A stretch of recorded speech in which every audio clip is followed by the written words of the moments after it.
6일 지방선거를 앞두고 국민의힘 충남 기초단체장 공천을 둘러싼 갈등이 격화되고 있습니다. 경선 과정에 대한 문제 제기가 잇따르면서 선거 판세에 어떤 영향을 미칠지 주목됩니다.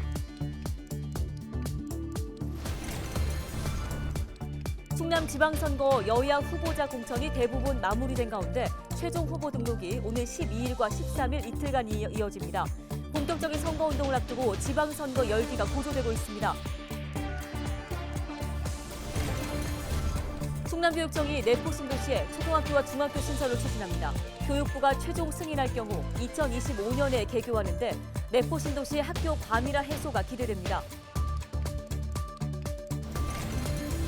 전국 스포츠 줄다리기 대회가 오늘 15일 당진에서 개최됩니다. 코로나19 이후 3년 만에 열리는 기제시 줄다리기 축제와 함께 진행돼 참가자들을 위한 다채로운 체험 프로그램이 마련됩니다.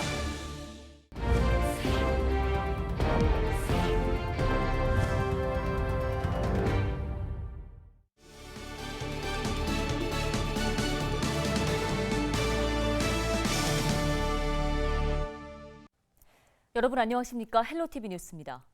6일 지방선거 후보 등록이 코앞으로 다가온 가운데 충남에서 국민의힘 기초단체장 공천을 둘러싼 갈등이 좀처럼 가라앉지 않고 있습니다. 자세한 소식을 보도국 취재기자를 연결해서 들어보겠습니다. 자, 한범호 기자, 우선 국민의힘 청양군수 후보 공천 과정에서 잡음이 나오고 있다는데 이 소식부터 전해주실까요? 네, 최근 국민의힘 황선만 청양군수 예비 후보가 법원에 공천 효력을 정지해달라며 가처분 신청을 냈습니다. 경선 과정에 신정용 예비 후보가 포함된 것을 문제 삼고 나선 건데요. 앞서 국민의힘 청양군수 경선엔 모두 5명이 참여했습니다. 당원과 일반 국민 여론조사 결과 신정용 예비 후보가 1위를 한 것으로 알려졌는데요. 그런데 신 예비 후보가 컷오프되면서 최종 후보로 유흥수 예비 후보가 선출됐습니다. 황선만 예비 후보는 이 같은 경선 결과가 무효라고 주장하고 있는데요. 공천에서 탈락한 신 예비 후보가 애초에 경선에서 배제됐어야 하는데 그렇지 않았다는 겁니다. 신 예비 후보를 제외한 나머지 4명을 대상으로 여론조사를 실시했으면 결과가 달라졌을 수도 있다는 얘기입니다. 황 예비 후보가 법원에 낸 가처분 신청 결과는 11일 나올 예정입니다. 예, 그런가 하면 국민의힘 태안군수 후보 공천도 내용을 겪고 있다고 지난 뉴스에서 전해드린 바가 있습니다. 현재 상황은 좀 어떻습니까? 네, 국민의힘 태안군수 후보는 김세호 예비 후보에서 한상기 예비 후보로 뒤바뀐 상태입니다. 탈당 후 무소속 출마로 인한 10% 감점이 김세호 예비 후보에게 뒤늦게 적용돼 경선 결과가 뒤집힌 건데요. 김 예비 후보는 이에 반발해 법원에 공천 효력 정지 가처분 신청을 냈습니다. 김 예비 후보는 법원이 가처분 신청을 받아들이지 않을 경우 당원들과 동반 탈당해 무소속으로 출마하겠다는 뜻을 밝혔는데요. 가처분 신청 결과는 당초 예상보다 늦은 11일이나 12일쯤 나올 것으로 보입니다. 이런 가운데 지방선거 후보 등록이 당장 12일과 13일 이틀 동안 진행되는데요. 이전까지 공천 갈등이 봉합되지 않아 무소속 출마자가 잇따라 나올 경우 선거 판세에도 적지 않은 영향을 줄 전망입니다. 네, 소식 여기까지 듣겠습니다. 지금까지 보도국 한범호 기자였습니다. 6일 지방선거 본 후보 등록이 오늘 12일과 13일 이틀 동안 진행되는데요. 후보 등록이 끝나면 오늘 19일부터 공식 선거운동이 시작되고 27일과 28일에는 사전투표가 실시됩니다. 이런 가운데 거소투표를 원하는 유권자는 14일까지 신고를 마쳐야 합니다. 거소투표는 거동할 수 없는 사람이 자신이 머무는 곳에서 우편으로 투표하는 방식입니다. 신고 대상자는 신체에 중대한 장애가 있어 거동을 할 수 없는 사람, 병원과 요양소에 머물고 있는 사람, 또 코로나19로 입원 중이거나 격리 중인 사람 등입니다. 신고서는 주소지 읍면사무소나 동주민센터에 우편이나 방문을 통해 제출하면 됩니다.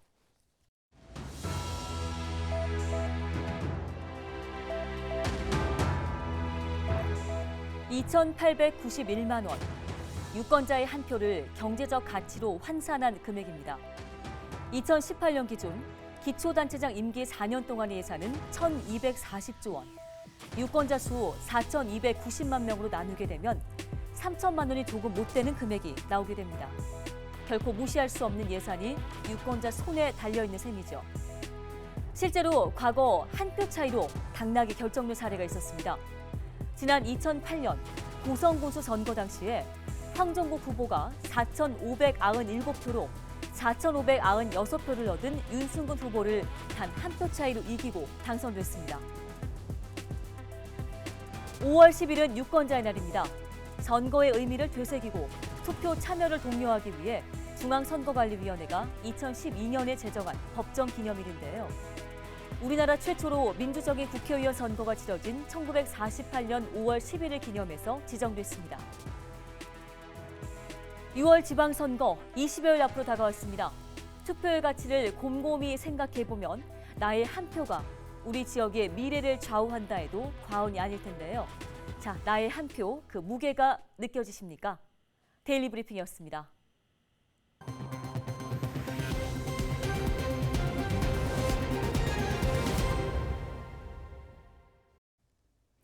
다음 소식입니다. 공동주택이 잇따라 들어서고 있는 내포 신도시에 초등학교와 중학교 추가 신설이 추진됩니다.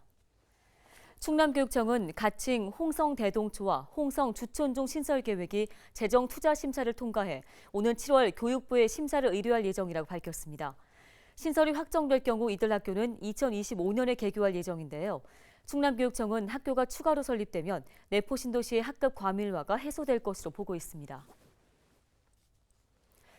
전국 스포츠 줄다리기 대회가 이번 주말 당진에서 개최됩니다. 당진시 줄다리기 협회가 주관하는 이번 대회는 오는 15일 기제시 줄다리기 박물관 전용 구장에서 열리게 됩니다.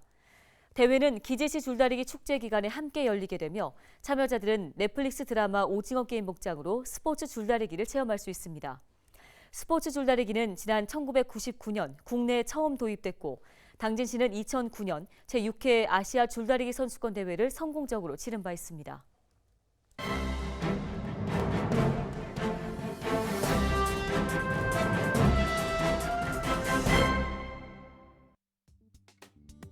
신문 브리핑입니다.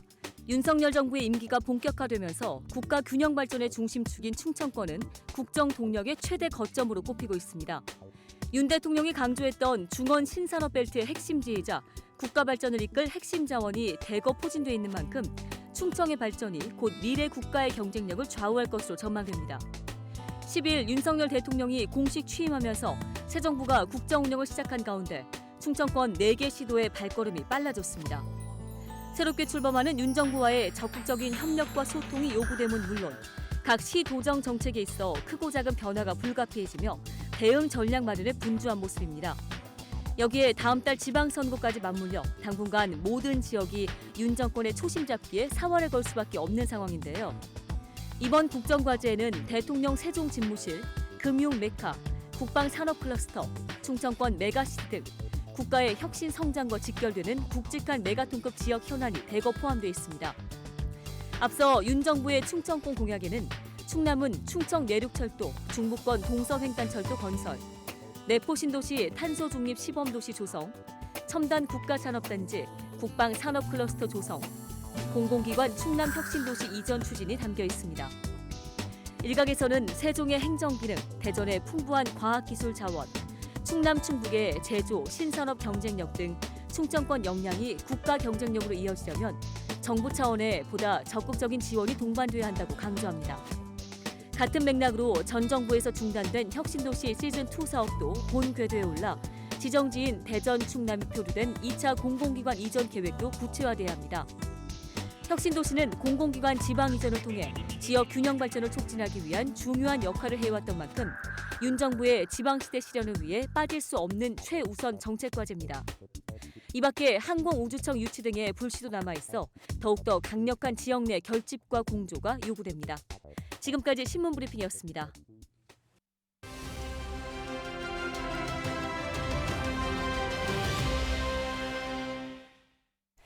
홍성군이 지역 청년들을 위한 복합 문화 창업 공간인 홍성 이슈 창고를 마련해 운영에 들어갔는데요. 충남 창조경제혁신센터 지역창업실 윤수영 담당자를 전화 연결해서 이와 관련된 이야기 나눠보겠습니다. 안녕하십니까? 네, 안녕하십니까. 저는 충남 창조경제혁신센터 지역창업실 복합문화 창업 공간으로 조성된 홍성 이슈 창고 담당자 윤수영입니다. 예, 저희가 앞서 복합 문화 창업 공간이라고 소개를 해드렸는데요. 홍성 이슈 창고가 어떤 곳입니까? 네, 홍성 이슈 창고는 2019년 인구 감소 지역 통합 지원 공모 사업에 선정된 후 광천농협 소유 폐창고를 리모델링하여 약 3년간의 준비 과정을 통하여 재탄생한 곳입니다. 이슈 창고는 공유 오피스와 공유 주방 및 실습 주방 등이 마련되어 있으며 지역 주민들이 문화생활을 즐길 수 있도록 조성한 카페 공간과 북카페 및 놀이터도 조성되어 있습니다. 충남 창조경제혁신센터는 이슈 창고를 통해 인구 소멸 위기에 대응하여 지역을 무대로 활동하는 청년 창업가를 발굴하고 지원할 계획입니다. 네, 자 그럼 이 홍성 이슈 창고 앞으로 어떻게 운영되는 건가요? 홍성 이슈 창고는 22년 1월 충남 창조경제혁신센터가 위탁 운영하고 있습니다. 금년도 2월에 이슈 창고를 함께 이끌어 나갈 청년 창업가 7분을 발굴 및 선발하여 운영하고 있습니다. 이슈 창고를 활용하여 선발된 청년 창업가를 대상으로 필수 창업 교육과 창업가별 맞춤형 멘토링, 공유 주방과 실습 주방을 활용한 테스트 마켓 등을 지원할 계획으로 청년 창업가들이 지역에 안정되게 착근할 수 있도록 노력할 것이며 노령화된 지역에 젊은 활기를 띨 수 있도록 유도할 예정입니다. 또 지역 소상공인과 연계한 플리마켓, 지역 농부와 세프들과 함께하는 마르쉐, 마을 주민들을 초청한 영화 관람 등 지역과 연계한 다양한 프로그램 운영을 통하여 지역 창업 저변을 확대하고 새로운 비즈니스 모델과 일자리 창출에 기여하여 지역사회와 청년 창업 활성화를 도모하고자 합니다. 네, 앞으로 그럼 이런 공간들을 운영하게 되면서 기대해 볼 수 있는 효과는 어떤 것들이 있을까요?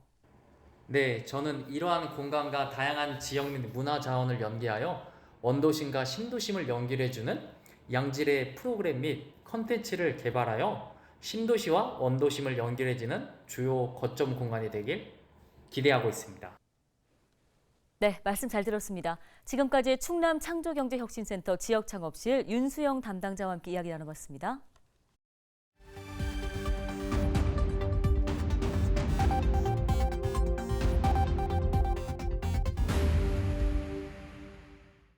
시청자 여러분 안녕하세요. 주민 여러분의 교통안전을 책임지고 있는 충청남도 경찰청 장은효 경장입니다.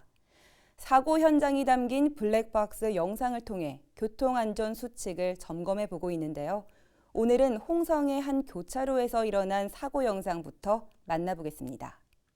전멸 신호가 운영 중인 교차로에서 오토바이와 차량이 충돌합니다. 오토바이 쪽 전멸 신호는 적색으로 확인되는데요. 전멸 신호가 운영 중인 교차로는 신호색에 따라 통행 방법이 정해져 있습니다. 황색 전멸등은 주변을 살피고 서행 진행하면 되지만 적색 전멸등은 반드시 일시 정지한 다음 통과해야 합니다. 일시 정지하지 않고 가다 사고가 발생하면 신호 위반으로 처벌을 받게 됩니다. 계속해서 다음 영상 보겠습니다. 지난 2월 아산의 한 도로에서 일어난 사고 영상입니다. 블랙박스 차량이 2차로를 주행 중인데요. 진행 방향 우측 도로에서 좌회전을 하려고 나오는 차량과 충돌합니다. 중앙선을 가로질러 반대편 차로로 가려다 사고를 낸 건데요. 좌회전이나 유턴을 할 수 없는 곳에서 조금 더 빨리 가려다가 소중한 목숨을 잃을 수도 있습니다. 교통법규를 준수하면서 여유 있게 운전하는 습관이 여러분의 안전을 지키는 방법입니다. 이어서 다음 영상 보시죠. 지난 3월 대천의 한 도로, 왕복 2차로를 주행 중인 암행순찰 차량 좌측에서 추월 차량이 나타납니다. 추월을 위해 역주행을 해오다 순찰차 앞으로 끼어든 상황, 검거 후 중앙선 침범으로 단속합니다. 저속주행 차량을 앞지르려 중앙선을 침범해 역주행하는 행위는 자칫 대형 사고로 이어질 수 있습니다. 본인과 타인 모두를 위해 교통법규를 준수하는 안전운전 당부드립니다. 지금까지 블랙박스로 본 교통안전 장은효 경장이었습니다.